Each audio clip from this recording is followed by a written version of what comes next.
Joined today on Dolphin Tales by Mike Lane, the director of rowing, head women's rowing coach at Jacksonville University.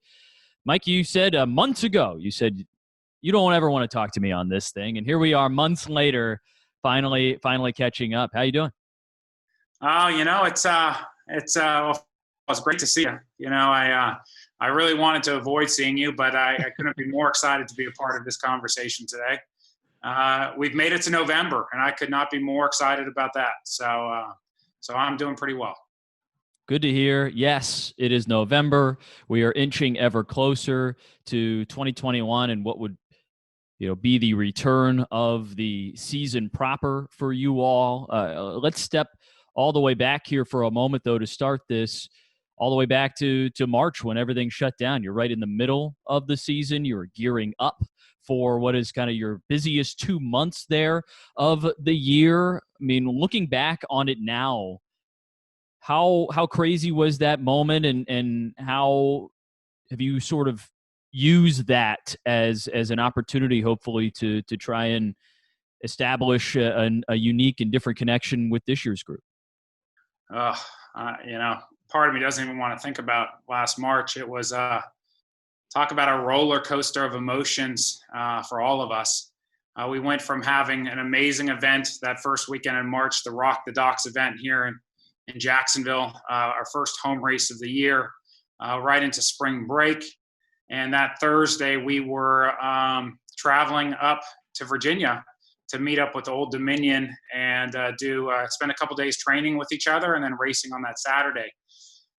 And you could just see the dominoes falling through the day on the drive up there. It's about a 10-hour drive for us. And I was in the truck and the trailer with the boats, and the kids were on the bus. And I got a call about 10 minutes before we got there from the Old Dominion coach saying, okay, our conference is canceled. We're not going to be able to do anything with you guys.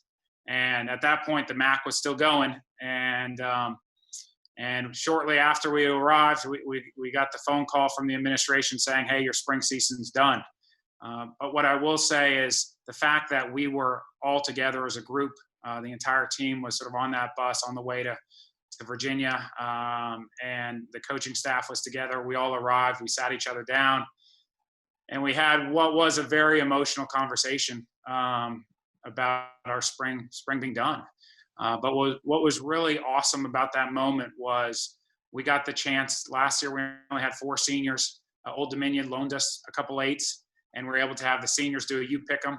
And we went out there and had one final row for those seniors. And we did a 2,000-meter piece, and we crossed the finish line, and everyone started crying hysterically, including the entire coaching staff. And so that was a really hard moment, but also a really important moment, a moment that allowed us to come together, a moment that I was so happy we were all that we were away, we weren't on campus, and we were sort of able to go through it together. So we loaded the bus back up the next morning and headed back to Jackson. It's just such a surreal time, I'm sure, for everyone, because we really didn't know what to expect with COVID and the coronavirus. To some degrees back then, it's like, oh, this will be done in a couple months, and we'll be on and moving forward. And that's certainly not the case. And that being said, our student athletes came back in mid-August, and there's lots of skepticism. Are we going to be able to make this work? We've placed so much trust and responsibility in those students to stay healthy and be responsible and be socially responsible, because if they're not, our season's going to end before it even started. And I could not be more proud of our women, of our athletes, not just of our sport, but all of the sports at JU have done a tremendous job staying healthy and allowing our season to continue. And although we're not racing this fall, we're out there competing with each other, rowing hard every day, preparing for our spring season. So, what has fall looked like? Usually you'll have a couple of events in the fall, head of the hooch, things like that. But where have you all gone to try and recreate some of that competition, maybe while not having events to travel to?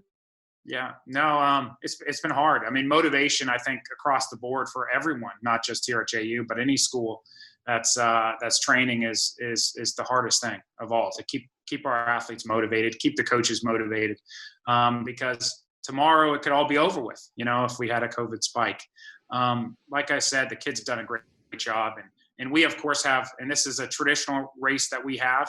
And I always joke it's the most important regatta of our fall season, the Tail of the Dolphin, which is a senior, you pick them in fours, and we race as many fours as we possibly can. That's coming up on, I believe it's Saturday, November the 14th, I think is what we're shooting for. It might be the 13th, depending on weather. But so we're busily getting ready for that. We've used the fall as an opportunity just to train hard and to work hard. And so our falls look very different than it has in the past. And to your point, to your question, it started off rowing a lot of small boats, and we were in pods and divided up, and our athletes had the opportunity to be in small boats, which we don't get to do very often. So we spent the first 3-4 weeks doing that, and then we broke into fours and spent time in fours. And now we're sort of between fours and eights right now, and sort of doing what we're doing. And it's,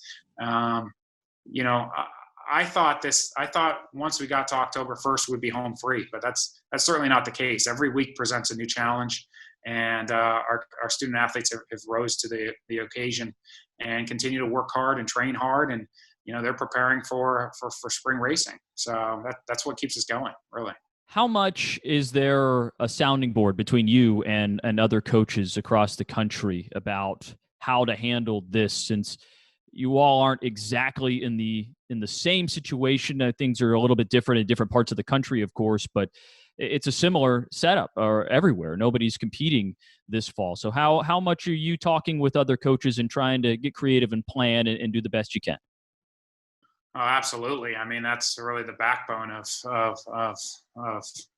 survival right now is talking to our peers in our sport and other sports, for sure. And I've been lucky enough to be able to do this for over 22 years of my life, and I've gotten to know a lot of people, and it's really refreshing to have open conversations with coaches in our sport and coaches in other sports. And I'm lucky I'm on the Collegiate Rowing Coaches Association board, and I have a call every 2 weeks to talk about women's rowing issues. But then often they turn into therapy sessions, and we share ideas and challenges that we have across the country. And like I said, I've been lucky enough to have a network of friends in rowing and beyond. And a good friend of mine, Darren Ambrose, who's the Vanderbilt women's soccer coach, is someone I talk to on a very regular basis. And he's in the SEC, and they're competing this fall. And so his challenges are different than ours. But these friends, they sort of date back, 5, 10, 20 years. And we're all dealing with the same thing, just in different ways. And so it's been really refreshing having the opportunity to lean on each other. And it sort of reminds you that this is just much bigger than just our one sport. This is really a challenge across the board for everyone. And so, so it's been nice. And you sort of know, you remember who your friends are and who's taking care of each other and pushing each other and checking in on each other. And I've heard from more coaching friends in the last 6 months than I've probably heard from in the last 20 years. And it's been great. It's been really good. So sort of the side effects to where not everything is all negative all the time with this thing. Obviously a large part of it is, but that social connection feels like that's been a huge positive. People just sort of realizing, coming back to it a little bit. We got lost in our own worlds there, it felt like, for so long. And if this hasn't made people hit the reset button a little bit, I don't know what has. No, absolutely. And Zoom, although I to some degree hate it, I also love it because it brings people together. You know what I mean? And I had never heard of a Zoom happy hour until 6 months ago. But what a great, awesome opportunity to bring friends together who don't normally have conversations, and at least on a regular basis. And so, yeah, I think there are some really positive things to what has come out of this whole situation. So, what about the recruiting? We know has changed for all sports with the dead period being extended, everything like that. A unique part of your sport is that you recruit on campus a lot. It's trying to identify athletes that could join the team as a walk-on and learn this sport. Normally that involves coaches and GA standing out there and picking people at orientation and during opening weeks. I've seen it in action many years, but how did you go about trying to identify some of what have amounted to some of your better rowers over the years that you've found in the first couple of weeks of school? How did you change that this year? Yeah, I mean, that's been a real point of emphasis for us and a challenge, to be perfectly honest. We weren't able to do our walk-on recruiting like we normally would. We were lucky enough to be able to do a first sort of open house intro meeting in terms of what it might look like. But all walk-on tryouts and things like that have been postponed till January, February. So it's dangling the carrot in front of those kids, but then sort of quickly pulling it away and asking them to have patience and come out in January to be a part of our program. So that's been a huge challenge for us, that walk-on component. And then just normal recruiting is, I mean, it's just a huge challenge because we can't meet with these kids face to face, and so much of what we have to offer here at JU is this great campus community. And for us in the rowing program, we have an amazing boathouse. I mean, this is one of the nicest boathouses I've ever been a part of. Well, I've certainly been a part of, and probably one of the top 10 nicest boathouses in the country. And without kids having the opportunity to come see that in person, it makes it really hard. So we're doing our best and doing the best in terms of outreach and so on and so forth. And it's also forced us to be creative, which is always a good thing, And so our walk-ons, we hope to get those walk-ons rolling in January, and our current recruits, we're continuing to do what we do and get on the phone and hopefully everything will work out. And the reality is everyone's having the same challenges. So it's not unique to us by any means. So. Now, one of your most vocal and predominant members of your recruiting staff over the last several years, Maggie Dyer, who's been, boy, how many years? I mean, 5-6 years, I think, as an assistant. 5 years, yeah, 5 years. Yeah, and she just left recently to head up to Chicago, working with the nonprofit up there. I do believe heading up the nonprofit up there. So obviously a great opportunity for her, but for you, losing your top assistant, somebody you've worked with almost from day one in this job, and how hard was that, and how have you worked to try and replace her as best you can right now, and some of the staff changes you've had?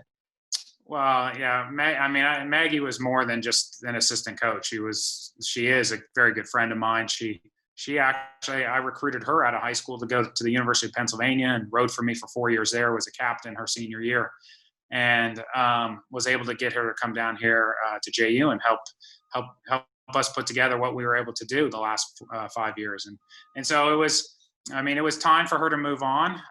She is the executive director of it's called Row Recovery on Water, and it's a nonprofit that focuses on using rowing as recovery from breast cancer, and it's really a cool organization she's a part of up in Chicago. So I knew my time was coming with her, and again she got something really awesome for her, and change is always an opportunity to sort of reinvent how you do things. And we've been really lucky. And Maggie was actually a part of the hiring process, which is a little bit unorthodox for the person who's leaving the position, but helped us interview a whole slew of potential coaching candidates. And we ended up with Kayla Teakin, who came to us from West Virginia University. She was a graduate of UCF down in Orlando from Tampa originally. So she's familiar with Florida and obviously helped out up in West Virginia on the recruiting side and the coaching novices and all of that stuff. And she's been, a breath of fresh air, right? She's coming in with a new energy, and it's been really awesome to get the chance to work with her. And as you know, in our office here, we share a very small office, so you get to know each other relatively closely through the hours upon hours we've spent here working together, and it's been great so far. And so I couldn't be more happy for Maggie, but I'm also really excited about what we're doing now as we move forward. And that's awesome that she was able to be a part of the kind of the continuation, if you will, of the goal and of the culture and of the focus of the program, because she knows what it is. And sometimes you have blind spots, right? Like as an individual, and somebody who's as close to you as she is to you can identify what you need in an assistant type deal. So glad she was able to help out with that one last kind of parting gift, if you will, before heading up to Cold Chicago. Yeah, it was. I mean, absolutely, she was invaluable, and she stayed here a couple extra weeks just to make sure we were all taken care of. And like I still have her down as someone who's going to head up some of our fundraising initiatives as well. So I'm going to keep her in the loop to some degree, whether she knows it or not. But yeah, I mean, that's the type of atmosphere that we're trying to create as people who come in and sort of bleed green and gold, and regardless of sort of where they go off to, they're always going to help give back and make sure that we're being as successful as we possibly can be. So Dolphins for life, right? You know it, man. You know it. You just had one of your premier events of the fall a few weeks ago tied into homecoming. It was row across Florida. Different look this year, of course, but can you just explain the importance of why you all do this every year anyway, and maybe what it looked like a little bit this year, but what is so unique and great about that fundraiser on a yearly basis? Yeah, the row across Florida has become our signature event for the year, and it started 4 or 5 years ago. And traditionally, it has been in February. However, even before COVID, we had decided to shift it to the fall to coincide more with the homecoming festivities here at JU. And so the plan was to be the Friday before homecoming, so our alums who may be traveling back could be a part of it as well. And so as we move forward, it will continue to be in the fall. This year, obviously, with COVID, we had to. I'm going to throw out my favorite word of the year, pivot, and transition the event down here to the boathouse. We did it outside, had the ergs socially distanced and spaced out, and kept it just mainly to our rowing team or other athletes who are in the COVID testing sort of process. And that event is hugely important because it's our big fundraiser for the year. And all sports fundraise to some degree or another, but especially us. I mean, our equipment, our 8-person rowing shells cost upwards of $50,000 a piece. And it's just a very expensive sport to support. And so those dollars raised through the Row Across Florida directly impacts our student athletes, both on the men's and the women's side. And so it's a huge fundraiser for us. It's so important. And we did a great job. I was really proud of our athletes, and really proud of the meters that we accomplished. I think we set a PR this year in terms of how many total meters we actually went. And we're still just wrapping up the fundraising component over the next couple of days. Once that's over with, I'll be able to report sort of on our total fundraising dollars. But it's looking great. It's looking strong. And again, it's all the athletes do all the work. I just sit around and yell and scream all day long. But this is coming out this Wednesday. A chance for people to still go on through Give Campus and make donations. Absolutely, yeah. It's on Give Campus, and there's a link on the website as well on the women's and men's rowing pages. You can find it on JUDolphins.com. Absolutely, yep. And there's still a few days left to give, and I would encourage everyone to do so. So yes, hopefully maybe a late push and a few more dollars there in the coffer. But what a bummer, because I was really excited to see what that was going to look like in the scale of homecoming, right? Like it makes a ton of sense to people are coming on campus. You build this around it, and you hopefully have this big kind of kickoff event to the weekend. And hopefully by next homecoming, it looks a little more like it was originally planned to be. But hey, hats off for pivoting, as you said, and making the most of the situation as we all are this year, just trying to make the most out of whatever we are in. But hey, I know you weren't out there maybe rowing, you're out there yelling, but where are you at in the fitness journey? You were running so much. I'd see you every day on campus way back in the pre shutdown and everything. Have you run and race? What are you doing? What's it look like?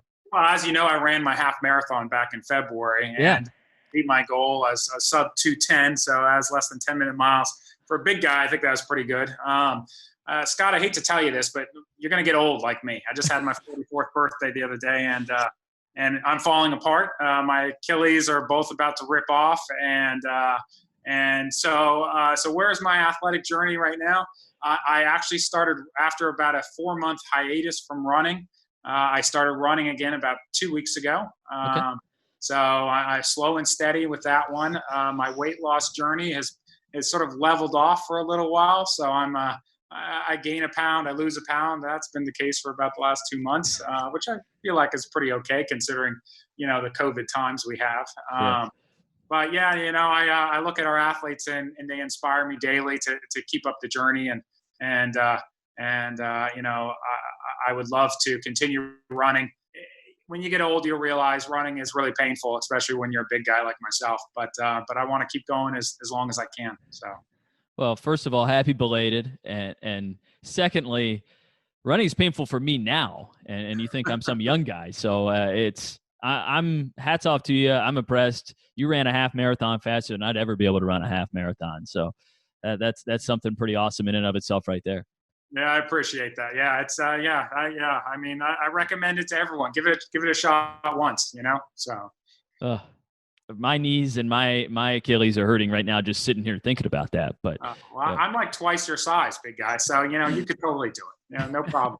All right, so I'll who knows? Somewhere down the line, I got some time to figure it out going forward. All right, so let's wrap with this. Looking ahead, with the caveat, of course, that subject to change with the asterisk next to it. But as the spring, as we get closer and closer to that calendar flipping over and that spring season coming upon us, what does it look like from your perspective right now? And what are you all hoping that you're able to work with when it comes to hopefully getting those boats in the water and competing at events again in the spring season? Yeah, it's sort of a life lesson that we're learning here is control what we can control, and so what we can control right now is showing up to practice every day and working hard, and our kids are doing that, and I think the carrot at the end of this whole thing is our spring schedule, and I couldn't be more excited about what we have in place between a home race here with Embry-Riddle again, racing down in Orlando, UCF. We've got the Sunshine State Invite in Sarasota.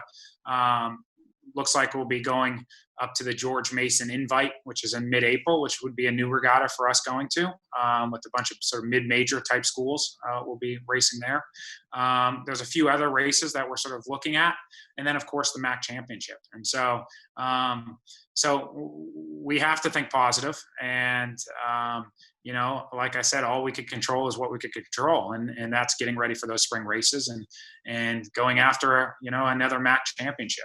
Going after a sixth MAC championship is our goal come May 17th, and the kids are working hard for that. So I obviously could not be more excited to get back after racing this spring, and I know our athletes feel the same way. And as long as everyone does what they need to do, wear the mask and be responsible, I think we're going to have that opportunity to do that. So I certainly hope so. I'll do my part. I want to see you all back out on the water in the spring and hopefully raising a trophy up again, like this program has gotten so used to over the years at the end of the season in the MAC championship again, and another chance at an NCAA championship's berth. But Mike Lane, director of rowing, head women's rowing coach at JU, thanks so much for joining me here today on Dolphin Tales. Scotty, thank you for having me. I appreciate it. And you have yourself a great day.